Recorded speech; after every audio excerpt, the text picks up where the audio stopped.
Que el Señor esté con todos ustedes. Anuncio de la buena noticia de nuestro Señor Jesucristo, escrita por San Marcos. Gloria a ti, Señor.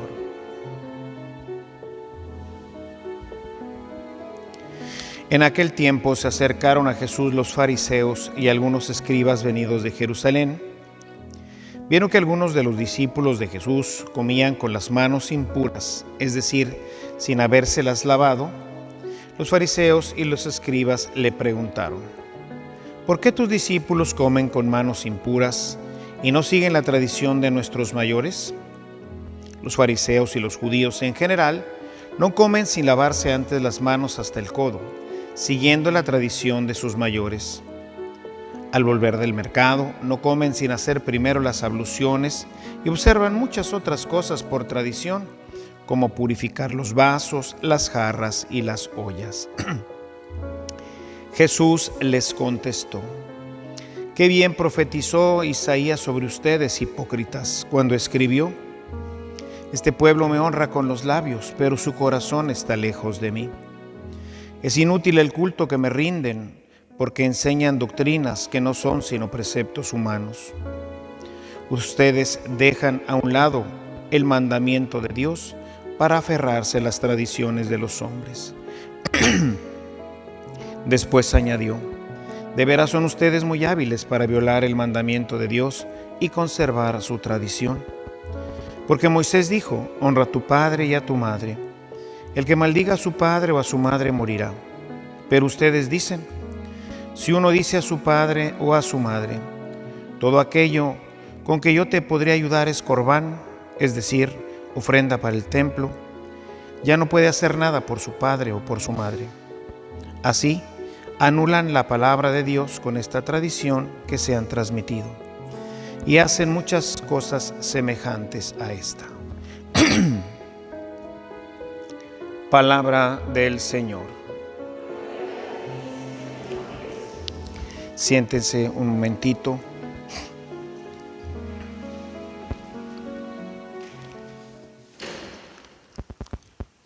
Ciertamente, la pregunta de los fariseos, si nosotros leemos el libro de Levítico, pues tendría mucho sentido, ya que está marcado este tema que se llama la pureza legal, está pues marcada dentro de las normas que Israel debería de seguir. Sin embargo, como lo hemos venido viendo ahora en el Evangelio de los domingos, a propósito del Evangelio de Mateo, el Señor quiere llevarnos a un nivel pues mayor. Y esto, como dice Él, no es que yo haya venido a quitar o a suprimir la ley, sino he venido a darle plenitud.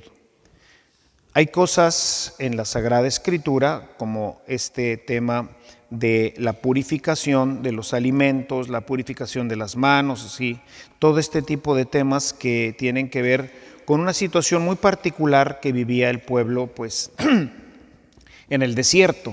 O sea, el proceso de la asepsia, pues, era importante, dado que ustedes imaginen que una epidemia en aquel tiempo, pues, acababa completamente con una nación. Entonces había que proteger. Y dentro de los pueblos, especialmente en la antigüedad, pues para que una ley tuviera fuerza tenía que ser elevada a un nivel divino, es decir, Dios manda que se hagan ciertas cosas con ciertos fines. Y ahí es en donde está la voluntad del legislador. Si nosotros trasladamos un poquito esto a lo que Jesús va a decir en el capítulo 5, ¿no? Antes se dijo, ahora yo les digo. O sea, por ejemplo, ojo por ojo, diente por diente. Ahora yo les digo. Amen a sus enemigos, piden por aquellos que los persigan. ¿Se suprime la ley? No, se supera la ley. Porque el tema, en el caso de este texto de Mateo, es para evitar el exceso. Porque aquel que le quitaban pues un ojo quería matar al otro, ¿no? Entonces, no. Ok. Está bien, hay que hacer justicia. Entonces, bueno, pues si este te quita un ojo, pues quítale tú nomás uno. No quieras ir por los dos o quieras quitarle la vida. Jesús lo eleva. No solamente no le quites la vida, no solamente no vayas por un ojo, sino que ahora, pues, ora por él, perdónalo, ama a aquellos que no te hacen el bien. O sea, es llevar a un nuevo nivel la vida del hombre, la relación con Dios, la relación entre nosotros. Y es que es más cómodo este tipo de cosas no pensar. Simplemente así dice y así hay que hacer las cosas. Voy a poner un ejemplo ya más en lo moderno. El tema, por ejemplo, del velo de las mujeres. ¿Sí? O sea, ¿cuál es el sentido? O sea, ¿qué es lo que representa? ¿A qué viene el velo de las mujeres? Podemos, pues como muchas todavía lo usan o ahora ha regresado nuevamente, pues el uso del velo en la mujer para venir a misa, pues bueno, o sea, si lo regreso al texto, ¿no? Pues qué bueno que se laven las manos, ¿no? Todos tenemos que lavarnos las manos antes de la comida. De hecho, pues ya ven que ahora con todo este tema de los virus y todo, pues hasta aquí en la parroquia tenemos ahí en las entradas para limpiarnos las manos, para saludarnos. O sea, ¿eso está mal? No, hombre, está bien. Vamos a quitar esa ley de Levítico. No, vamos a dejarla, pero vamos a superarla, ¿sí? O sea, no nos podemos estancar en esto que es cómodo y no pienso más. Y entonces, pues sigo haciendo las cosas porque están marcadas, pero ya sin ningún sentido. ¿Cuál es el sentido del velo para la mujer dentro de la iglesia? Pues la iglesia dijo, no, pues no parece tener ningún sentido. En otro tiempo, ¿verdad? ¿Cuál era el sentido del velo? Representaba el sometimiento de la mujer al hombre. O sea, la mujer tenía que estar tapada, era el signo, ¿verdad? Vean en otras culturas, como por ejemplo la musulmana, no solamente usarla durante el culto, sino todo el tiempo tiene que estar cubierta y además tiene que traer la burka, ¿verdad? ¿Sí? Entonces, todo esto tiene que ver con situaciones que en un momento determinado pudieron haber sido de gran utilidad y que se elevan al nivel divino, de tal manera que en un momento determinado, pues algunos de los elementos que escuchamos en la Sagrada Escritura, tenemos que someternos nuevamente al discernimiento del Señor y pedirle que nos ayude a llegar a la plenitud del texto.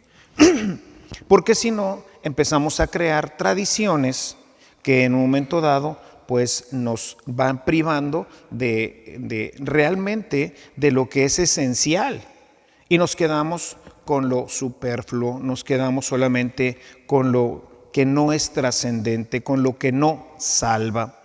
Jesús pone un caso muy grave en este texto, el caso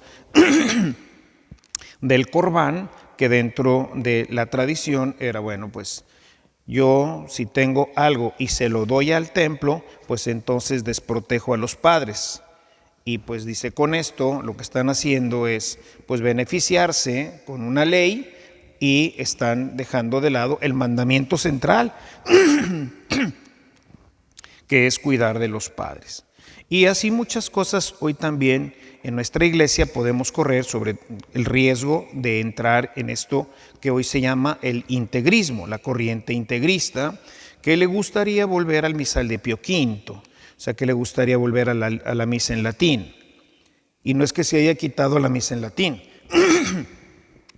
La misa en latín se puede celebrar. De hecho, aquí en la parroquia durante mucho tiempo, en las mañanas, una vez a la semana, celebrábamos la misa en latín. ¿Se quitó la misa en latín? No. Ahora se celebra en español, o en inglés, o en ruso, donde sea, ¿verdad? Pero se puede seguir celebrando. Lo importante es celebrar, no lo importante es el latín. Mientras que el integrista dice, no, si no se celebra en latín, no vale. Si, por ejemplo, en una ocasión estaba confesando una muchacha que seguramente venía de estas corrientes y entonces yo creo que se dio cuenta porque ya hace mucho tiempo cuando estaba en el Carmen y los confesionarios eran muy incómodos y estaban muy oscuros, entonces generalmente confesaba en una banca. Y yo creo que ella se dio cuenta de que mi estola no tenía una cruz en la parte de atrás. Y entonces me pregunta, más o menos como el fariseo, ¿no? ¿Por qué, padre, por qué su estola no tiene cruz en la parte de atrás? Dije, pues porque no se la bordaron, ¿verdad? O sea, así está. Dice, no, es que si no tiene la cruz el sacramento no vale. Y se paró y se fue. ¿Sí? O sea, el integrismo. O sea, ponemos cosas de los hombres, bueno, pues sí, qué bueno que tengamos una cruz, ¿verdad? Pero lo que hace que valga el sacramento es la cruz. Lo que hace que valga el sacramento es la estola. No. Todos esos son signos, son elementos que sí, claro, ayudan, ¿verdad? Nos ayudan a entender. Hay que dejar de ponérsela, no. O sea, qué bueno que la tenga. Oye, ¿no la tiene? Una persona necesita confesarse y el padre no trae estola. ¿No vale? Sí. Por el mandamiento del hombre anulamos el mandamiento de Dios. Hay que tener entonces pues esa apertura a la iglesia que sigue siempre pues avanzando, dándole profundidad a la Sagrada Escritura. No se mueve, se supera. ¿Sí? O sea, ¿está mal ayudar al templo? No. Hay que ayudar al templo, hay que ayudar al culto, hay que ayudar al sacerdote, hay que ayudar a todo lo que tiene que ver con nuestra iglesia, pero no podemos por ello dejar de ayudar a nuestros padres. ¿Sí? O sea, sin dejar de hacer una cosa, buscar que el mandamiento central, el mandamiento de Dios, siempre se cumpla. Creo pues entonces que es importante darles espacio a la luz de Dios en nuestro corazón y a sus principios. O sea, no los podemos hacer nosotros directamente, ¿verdad? Porque entonces pues cada quien haría una interpretación de lo que en un momento dado entiende de la ley. Para eso está el magisterio que va regulando y nos va guiando para tener siempre pues una visión clara de cuál es el mandamiento central, cuál es lo que es básico, lo que es algo esencial en la vida del cristiano y cuáles son otras cosas que sin dejar de hacerlas, pues no tienen ya mayor significación. Podemos celebrar en latín, sí, pero lo importante pues es que la gente entienda. Podemos traer el velo, sí, pero eso no quiere decir que la mujer tiene que estar pues así sometida y si el esposo dice tírate de cabeza, se tire, ¿verdad? O sea, en esa visión que se tenía en el medievo, que es cuando se establece el tema del velo. Entonces, ¿quieres traer velo? Pues trae velo. ¿Quieres celebrar en latín? Pues celebra en latín, no pasa nada. ¿Eso es lo importante? No. ¿Eso es lo que hace que sea válido? No. Son elementos que sin dejar de tener un significado, ¿verdad? Es claro que dice San Pablo, su carta a los romanos, que la mujer esté sometida al varón. Habría que entender correctamente a qué se refiere con ese sometimiento. Pidamos pues hoy al Señor que nos ayude a ir siempre en la línea del legislador y no tomar solamente las cosas superficiales que nos hacen de alguna forma cómoda la vida o en la cual podemos sacar ciertas ventajas, sino más bien avanzar en la voluntad del Señor.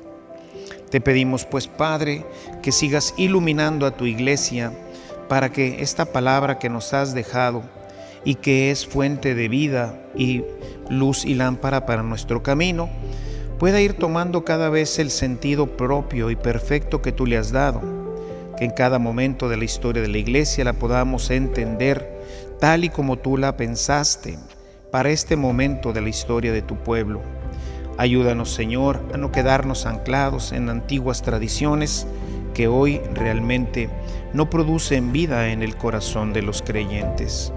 Ayúdanos, Señor, a vivir siempre conforme a tu palabra, pero esta palabra que sabia y santamente tu iglesia va interpretando y que nos ayuda a no caer en aberraciones o en situaciones que simplemente van buscando una división y que anulan finalmente el sentido de la palabra con la que tú nos has dado, intercambiándola por tradiciones que ahora no tienen mayor sentido. Danos pues esta gracia y ayúdanos a vivir siempre en comunión contigo. Te lo pedimos a ti que vives y reinas y que eres Dios por los siglos de los siglos. Amén.